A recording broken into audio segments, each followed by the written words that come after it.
Olá a todos! Bem, enquanto a guerra continua, tanto na Ucrânia quanto na Rússia, continuam explodindo depósitos, centros de distribuição, wildberries, Novaya Pochta, refinarias de petróleo, estações de processamento de gás e assim por diante. Existe um país pacífico, relativamente, e uma entidade supranacional que está se autodestruindo. Estou falando principalmente da Europa, que está encurralando sua própria indústria, e a China desempenha um papel importante nisso. Antes de analisarmos, há muito conteúdo interessante lá. Inscreva-se no canal para não perder notícias importantes. Vamos começar, assista! Estão alertando a Europa sobre o impacto devastador do ataque comercial da China a setores inteiros na Europa. E aqui os problemas realmente são muito grandes. Diversos setores europeus podem ser afetados, como indústria automobilística, engenharia mecânica, química, farmacêutica e energia verde. Junto com eles, centenas de empregos. Bem, é isso. É relevante porque a China primeiro concentra em si as cadeias logísticas e produtivas, inicialmente oferecendo preços muito baixos nos produtos. E depois, quando os clientes não têm mais para onde ir, os preços aumentam. E em outros países, consequentemente, essas cadeias logísticas e sistemas industriais já não existem mais porque a China assumiu tudo isso para si. Mas isso acontece com muita frequência e, como resultado, o problema continua se repetindo. A primeira onda foi no início dos anos 2000, naquela época setores inteiros da indústria americana e não europeia foram destruídos. E na Europa tudo vai ser ainda pior. Os números apresentados já dizem tudo. O fato é que a participação da China na produção mundial cresceu de 6% em 2000 para quase 30%, enquanto a participação da União Europeia caiu de 30% para 17%. Ou seja, isso é muito significativo. Não há nada de bom nisso para a Europa. Além disso, há um superávit tanto com a China quanto com a União Europeia. Bilhões de dólares. E a indústria chinesa, sobre a qual também vamos falar agora, está perdendo 10 mil empregos por mês. Isso é um golpe enorme e fortíssimo para a Europa, que, no entanto, continua enviando seu dinheiro diretamente para a Ucrânia para fornecer todo tipo de coisas como drones, flamingos cor-de-rosa e outras estruturas de fortificação desse tipo. Estão dizendo para nós que o choque chinês para a Europa será, pode-se dizer, parecido com o que nós experimentamos nos anos 90, aqueles que cresceram e nasceram nos países da ex-URSS. E aqui, o que dizem para nós é o seguinte: as relações entre a UE e Pequim lembram um gigantesco navio porta-contêineres de 400 metros de comprimento com 24 mil contêineres que vai para a Europa e volta quase vazio, porque quase ninguém compra nada da Europa. E como resultado, esses líderes poderosos começam a tomar algumas medidas. Mas no geral, já é meio tarde. A França propôs impor tarifas de 30%. Partagenos SMR declarou a necessidade de agir. E a UE impôs tarifas de 17% a 35% sobre os carros elétricos chineses. Como se isso fosse ajudar novamente a indústria automobilística europeia a sair da crise na qual essa mesma indústria europeia foi colocada por muitos. Há anos, pode-se dizer. Eu mesmo sou testemunha de tudo isso, porque não há nada de bom acontecendo com a indústria automobilística na Europa agora. Depois, o que nos dizem? Para ter pelo menos alguma chance de resistir, é necessária a máxima unidade. Em geral, essas declarações poderosas continuam sendo transmitidas por todos os lados. Mas declaração é só declaração. É o Japão que deve consolidar os esforços. A Coreia do Sul, o Brasil, o país mais europeu do mundo, a Malásia e a Turquia. Pequim pode reagir às tarifas europeias, cortando o fornecimento de matérias-primas, agravando a situação. Bem, de modo geral, está acontecendo algo estranho. Enquanto a Europa planeja impor tarifas novamente aos carros elétricos chineses, nada de bom acontece com sua própria indústria automobilística. A Volkswagen está cortando 100 mil empregos e dizem que pode ser ainda mais, e na Alemanha começaram os protestos, que provavelmente não vão levar a nada. Estão se preparando para demitir cerca de 100 mil funcionários em todo o mundo. Essa é a maior reestruturação, demissão em massa. Reestruturação não é exatamente a palavra certa aqui. Em quase um século de história da empresa. E agora o tamanho dos cortes pode até dobrar. Foi sobre isso que falei no começo. No dia 9 de julho, houve manifestações em massa que não levaram a nada. Agora estão nos mostrando que, ao todo, a Volkswagen emprega 630 mil pessoas. Bem, Se tirar 200, vão restar 430. Isso é 60 a mais do que a Toyota, mas mesmo assim está ficando cada vez menor, menor e menor. Por que nos perguntam? O grupo entrou em crise porque demoraram para fazer a transição para os carros elétricos. E foi exatamente nesse momento que os fabricantes chineses estavam ganhando força e conquistaram vantagem tecnológica e seu espaço ao sol. Como resultado, houve uma queda nas vendas desses carros europeus na China e também uma queda nos lucros. O sindicato organizou protestos, os funcionários insatisfeitos saíram às ruas, mas mesmo assim vai ser preciso fechar. Assim, em 88 anos de história, a Volkswagen nunca havia parado a produção em sua terra natal, ou seja, na Alemanha, e agora está parando, demitindo alemães que provavelmente vão acabar recorrendo a benefícios sociais e outras coisas que não são muito agradáveis para eles. Bem, agora nos dizem que o problema não é só da Volkswagen. Trata-se de uma crise sistêmica de toda a indústria automobilística alemã. A Mercedes-Benz planeja cortar vários milhares de empregos, assim como a Bosch e algumas outras empresas. Enquanto isso, no Bundestag, Merz diz: tudo bem, são só alguns carros. Quem liga, vamos produzir tanques. Tanques sim, isso é o que precisamos. Tanques, mísseis ou foguetes podem ser comprados dos Estados Unidos por um preço exorbitante, por que não? Assim nos livramos de algumas obrigações. Bem, e a Bundeswehr está expandindo a divisão de defesa territorial. Pelo visto, vão recrutar aquelas pessoas que estão sendo demitidas agora. Ou melhor, que estão sendo demitidas pela própria Volkswagen. Aqui nos informam que até o ano de 2035, o efetivo da divisão de defesa territorial da Bundeswehr deve ultrapassar 10 mil pessoas. Ainda não está claro de onde virão essas dezenas de milhares de pessoas, nem com o envio de convites por escrito. Lá também houve um apelo do exército aos civis, perguntando se eles iriam para o exército, caso precisassem servir. Bem, quase 99% responderam que não. E quando enviaram convites para o treinamento militar, apenas cerca de 600 pessoas, de um total de 10 mil, responderam. Ou seja, está se expandindo rápido. Todos estão interessados na guerra, claro. O efetivo deve aumentar. No momento, dizem que estamos buscando um efetivo de 6.500 militares. A divisão ficará 2 vezes mais forte do que é hoje. Como parte desse reforço, serão formados batalhões de defesa territorial e batalhões de apoio. Na verdade, tudo isso começou a ser formado em abril de 2025. Ou seja, tudo isso naturalmente foi montado agora, feito rapidamente desse jeito. E foi deixado ou colocado em um estado de preparação pela metade, como um produto semi-acabado, porque coisas assim não se fazem de qualquer jeito, são necessários anos de preparação. E pode até constar, 10 bilhões de pessoas nessa tal defesa territorial, mas o problema está na eficiência. Ou seja, o que ela vai fazer? A defesa territorial. Se a defesa territorial, a maioria vai responder: se de repente houver uma guerra, eu estou cansado, como dizem. Então, naturalmente, vai continuar ou ficando deitado no sofá, digamos assim, ou saindo do país. Porque a maioria dos europeus, quando perguntados o que fariam se fossem convocados, disseram: nós vamos embora, o mundo é grande, o mundo é pequeno, ainda tem combustível, e não custa uma fortuna. Ou seja, dá para voar, sair andando ou até ir embora de barco, em último caso. Por isso, vão agir exatamente assim. Depois, um processo ainda mais forte é o potencial processo de adesão da Ucrânia à União Europeia. Ele, obviamente, deve fortalecer o componente econômico. Ou seja, vocês já viram talvez alguma vez fotos ou ilustrações de artistas mostrando como uma estrela negra, um buraco negro, fica ao lado de uma estrela comum e absorve sua matéria. Lá, mostra uma estrela enorme e uma pequena estrela negra, e toda a matéria passa da principal para a negra. Algo parecido acontecerá com o orçamento da União Europeia. A Ucrânia precisa de mais e mais dinheiro. Já aqueles 90 bilhões que supostamente estão sendo destinados, os poderosos líderes da Ucrânia dizem que não. Isso não é suficiente. Precisamos de 120, ou melhor, 150, e se dessem mais 1 trilhão, aí sim já teriam aberto caminho até aquele mesmo Turup ou para algum outro lugar por lá. E teriam ido a pé, caminhando sem pressa, olhando para frente, para trás, para a direita, para a esquerda.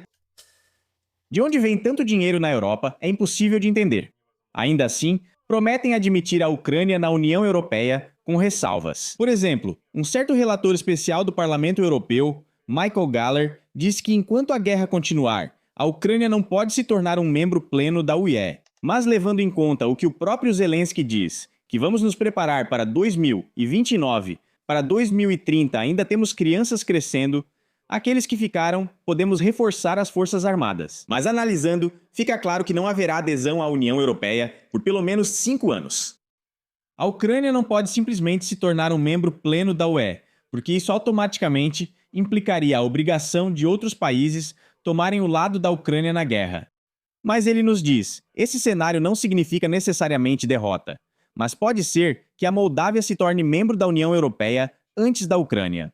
Isso imediatamente aumentará a confiança no próprio processo. Mas enfim, mais um país poderoso se junta à União Europeia. Eu acho que deveria ser Uganda. Anexar a Sibéria ao Marfim. Mais alguns complexos militar-econômicos poderosos que ajudarão a União Europeia a se manter à tona. E aí sim, fazer algo realmente poderoso. O que exatamente? Bem, podemos elaborar planos de ação, mudá-los todo ano e dizer: ah, vocês sabem, a realidade mudou, vamos mudar tudo urgentemente. E depois nos dizem que a Ucrânia continua sendo aquele porco-espinho de aço, a Moldávia não continua, na verdade nunca foi, mas mesmo assim querem aceitar a Moldávia com mais vontade do que a Ucrânia. Aqui já falam sobre justiça, porque se o avanço da Moldávia na UE for mais rápido, isso não é justiça. E se aceitarem a Ucrânia, aí sim será justiça. Depois nos contam como tudo isso pode acontecer. E se aceitarem a Moldávia, dizem que isso vai preparar melhor a UE para a adesão da Ucrânia. Não perguntem por quê, como ou onde isso vai acontecer. Essa é a tal preparação da UE para aceitar a Ucrânia, mas é isso que dizem. Quanto aos ucranianos, parece que já entraram na União Europeia com um pé, ou pelo menos entraram em alguma coisa. Só não podem esquecer de limpar o sapato depois. E já não querem aceitar os ucranianos na Alemanha, justamente a locomotiva da economia europeia. Afirmam que alguns ucranianos na Alemanha podem perder a proteção automática, principalmente os obrigados ao serviço militar. E sobre isso já falou até o próprio ministro do Interior da Alemanha, Alexander Dobrindt. Ele apoiou retirar ucranianos sujeitos ao serviço militar obrigatório do Mecanismo Europeu de Proteção e declarou que a evasão do serviço militar não pode ser motivo para asilo. Ou seja, se a pessoa não quer morrer, para que ela precisa de proteção? Vai lá morrer. Por que você está com medo? Lá? Como dizem esses comandantes de unidades e afins, né? Não, a gente não precisa de soldados, de tropas de assalto. Precisamos de operadores de drones, cozinheiros e economistas. Motoristas de bonde. Mais alguém lá é necessário, mas só não tropas de assalto. Pelo visto, as tropas de assalto lutam para sempre. Eles têm uma composição fixa, ninguém é aceito lá, ninguém sai. Bem, isso é pelo que nos contam sobre o reforço das unidades. Dizem que as tropas de assalto, na verdade, é só boato que mandam eles direto para lutar. E que não é preciso atacar linhas de árvores. Por isso, a Europa planeja deportar homens ucranianos obrigados ao serviço militar. Dobrindt lembrou que ucranianos recebiam proteção automática pela Diretiva de Refúgio em Massa, diferente dos sírios, cuja situação é analisada individualmente. E de onde veio então esse 1 milhão e pouco de sírios também na Alemanha, é impossível entender. A verificação individual de tantos documentos exigiria um tempo infinito. Mesmo assim, escrevem o seguinte: se a diretiva sobre o afluxo em massa não for mais aplicada a homens em idade de recrutamento e não houver uma decisão positiva no processo de concessão de asilo, há uma consequência lógica. Essas pessoas serão obrigadas a entrar na Ucrânia. Ou seja, querem devolver aqueles que não conseguiram a tempo, e quem não conseguiu, como se diz, chegou tarde demais. Pelo que se pode julgar, a partir de março de 2027, essa proteção temporária ficará indisponível não só para homens, mas também para mulheres sujeitas ao serviço militar. Mas aqueles que conseguiram antes desse prazo, como se diz, se deram muito bem. Se deu bem no bom sentido, com uma conotação positiva. Quem chega primeiro leva a melhor, como diz a sabedoria popular. E os alemães dizem, pelo menos esses líderes alemães tão poderosos, que politicamente isso é justificável. Isso é apropriado em relação a um país que apoiamos significativamente no aspecto militar, para que ele possa organizar a resistência contra a guerra agressiva de Putin. Ou seja, usar outros para tirar as castanhas do fogo e mandar os ucranianos que fogem para não fazer isso na Ucrânia. Mandá-los de volta. Bem, por que não? Além disso, nos dizem que, em parte, isso já é o Reino Unido. Apareceu um novo líder aqui. Aliás, ele se parece com o Tishchenko, aquele ucraniano. Mas trocaram 6 por meia dúzia, porque, em parte, é por solidariedade com a Ucrânia. ele é um dos mais ativos entre os políticos britânicos. Falam pra gente sobre continuidade, ou seja, Starmer, ou como é mesmo Burnham, no fim das contas parece que não faz diferença. Starmer foi um defensor consistente e sensato da Ucrânia. E qualquer sucessor herda o mesmo conjunto de tarefas, desde a garantia mais fraca dos Estados Unidos na Europa até a necessidade de uma defesa europeia coletiva.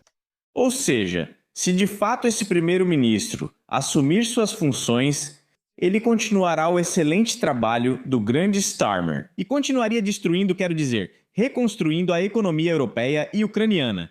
E reconstruindo, ao que parece, de uma forma que ninguém vai sair ileso depois.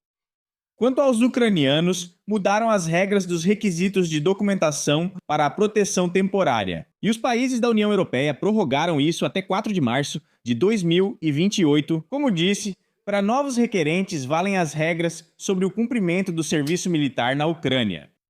Para obter proteção temporária, os novos requerentes precisarão comprovar o cumprimento das obrigações militares correspondentes. Ou seja, ou você já serviu e foi desmobilizado, ou não está apto para o serviço militar, ou alguma outra situação.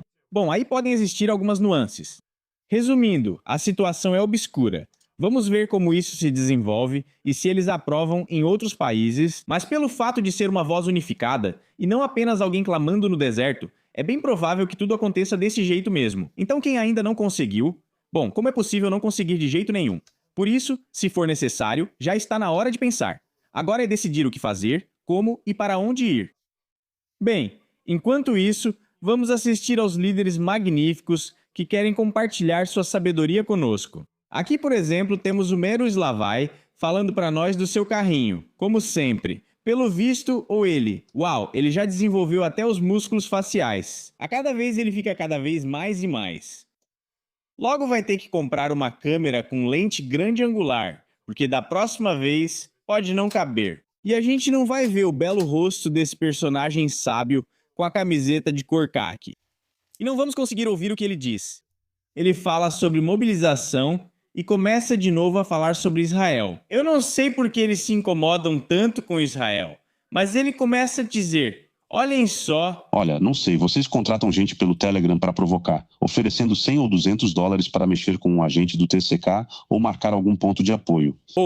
Sim, justamente aquelas pessoas que são espancadas pelos agentes do TCK, que têm os braços quebrados, os rins e o fígado machucados, que são mortas, são justamente essas pessoas que arrumam briga com os agentes do TCK. Sim, olha, veja só, está sentado esse sujeito, que existe às custas dos impostos dos ucranianos. E está dizendo que justamente esses ucranianos que o sustentam são todos vendidos. Eles recebem dólares e brigam com os agentes do TCK.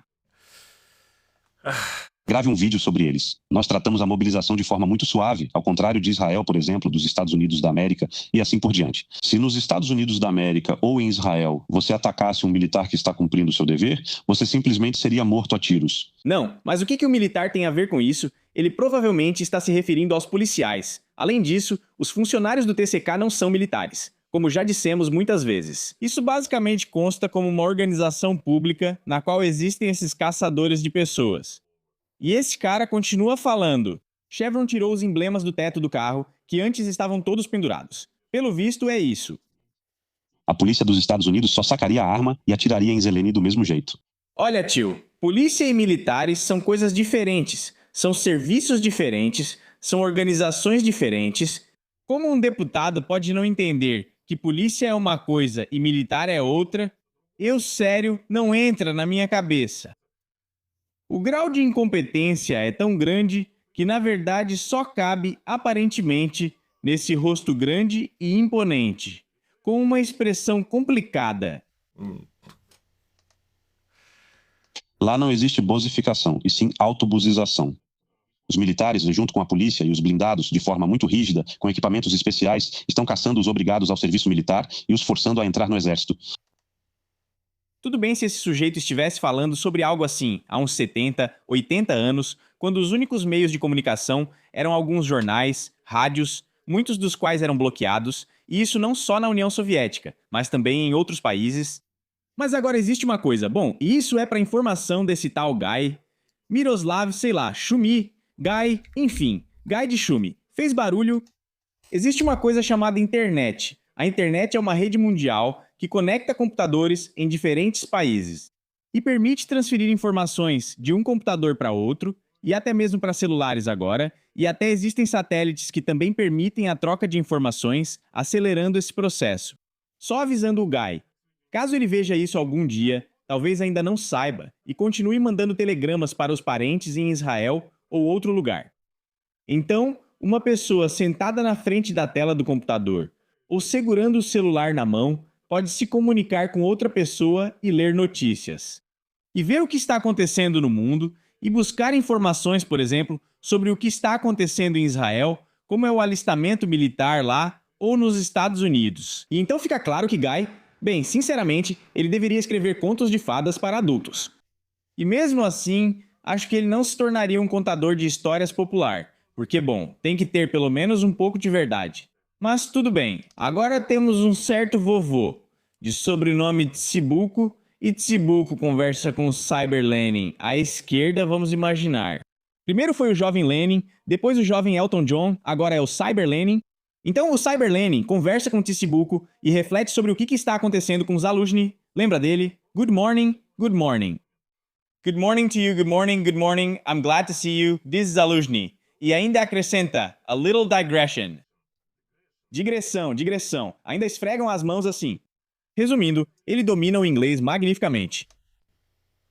Vamos conhecer outro herói do nosso romance não escrito, Tsibuko. Ele conversa com Cyber Lenin, que está à direita. Tsibuko com... Ah, sim. Cyber Lenin está à esquerda, desculpe. Para vocês. Tsibuko está à direita. E eles estão conversando sobre o quão grande líder é esse tal de Zaluzhny. O autor da famosa citação é Gurmonin. A pronúncia original foi mantida. No geral, aparentemente, isso deve soar como Gurmonin. Gurmonin. Gurmonin. Gurmonin to you. Gurmonin. Gurmonin. I'm glad to see you. E acrescenta ainda a little digression. Depois esfrega as mãos e diz digression. Em resumo, entende as nuances da língua inglesa como um inglês direto dos subúrbios de Liverpool. Vamos ouvir o que Tsibuko tem a dizer ao Cyber Lenin. Agora a situação é mais difícil para Zaluzhny. Há uma grande simpatia das pessoas pela sua experiência, pelos seus resultados, pela sua atividade. Ou seja, você simpatiza com a experiência de Zaluzhny e com ele mesmo? Escreva nos comentários e deixe seu like. Além disso, no momento mais difícil para o país, ele tomou para si a responsabilidade. Você vai dizer que foi Zelensky quem assumiu. Pelo amor de Deus, não me faça rir. Não me faça rir, obrigado. Pelas atitudes dele, as pessoas certas vão assumir a responsabilidade nos cargos, considerando e legendando, olha. Ele conseguiu tudo pelo que acumulou e até os lábios usufruíam dos cargos. Médicos e o embaixador Minkiger. Lenin acordou, olhou atentamente para a tela, viu que nada de interessante estava acontecendo. Tsibuko ainda estava no ar. E então continuou navegando por alguns sites, talvez de algum interesse específico. Talvez ele esteja olhando qual é o sortimento de produtos da esposa de Kuleba, aquela famosa no centro de Kiev, que tem uma loja com um foco interessante. Larga isso e pega isso, é um dos melhores. É isso aí, o melhor, enfim, um dos melhores embaixadores, seja da Ucrânia no Reino Unido ou até mesmo entre todos os embaixadores. Um embaixador tão maravilhoso que, como embaixador no Reino Unido, nem chegou a ser expulso. Ainda está lá e demonstra patriotismo de verdade, fica contando que morrer não é assustador. Então é isso. Tchau pra todo mundo.